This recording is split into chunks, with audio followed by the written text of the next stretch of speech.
नहीं नहीं, वक्त तो पहले ही आया हुआ था, माहौल अनुकूल नहीं हो रहा था। तो अब तो आम जनता इस बात को जब समझेगी तो किसी भी पार्टी या मैंने जो सरकार है उसकी मजबूरी बनेगी कि उसको आरक्षण का दायरा बढ़ाया जाए। तमिलनाडु में बहुत पहले से ये काम मैंने चालू है और बखूबी उसको लागू किया गया है। अच्छा, मंत्री विजय चौधरी ने साफ तौर पर कहा है कि जो भी प्रधानमंत्री पद का दावेदार होगा इंडिया गठबंधन का, वो 2024 चुनाव परिणाम के बाद ही होगा। आप भी मानते हैं इस चीज को? क्योंकि जेडीयू वाले लगातार बोलते थे कि नीतीश कुमार ही। देखिए, इसमें मानना क्या है, ये उत्साह में बहुत सारी बातें होती हैं, लेकिन हकीकत तो यही है ना कि जो जो गठबंधन जो मतलब प्रतिनिधि जीत के आएंगे और उनके द्वारा जो चुना गया नेता है वही प्रधानमंत्री होगा।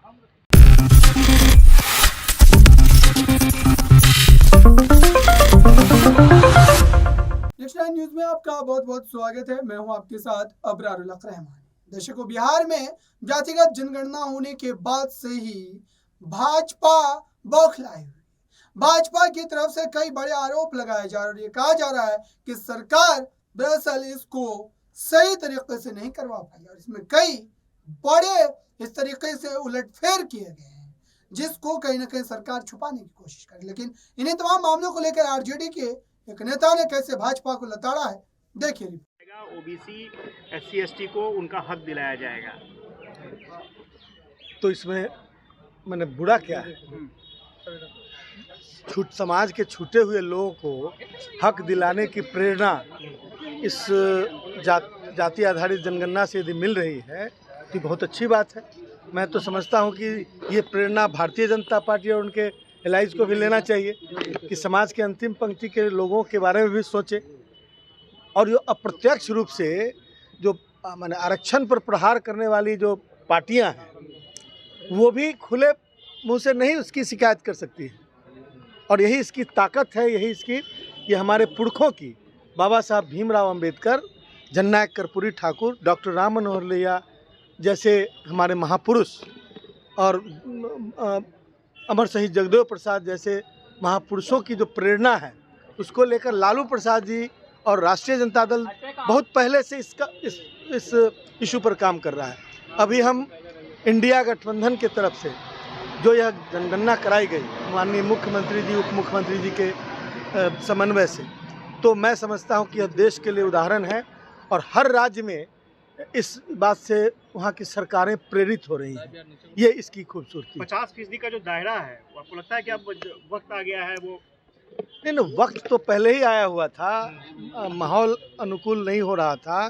तो अब तो आम जनता इस बात को जब समझेगी तो किसी भी पार्टी या मैंने जो सरकार है उसकी मजबूरी बनेगी कि उसको आरक्षण का दायरा बढ़ाया जाए।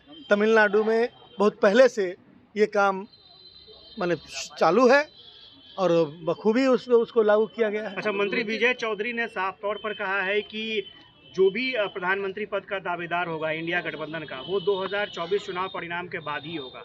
आप भी मानते हैं इस चीज को? क्योंकि जेडीयू वाले लगातार बोलते थे कि नीतीश कुमार ही।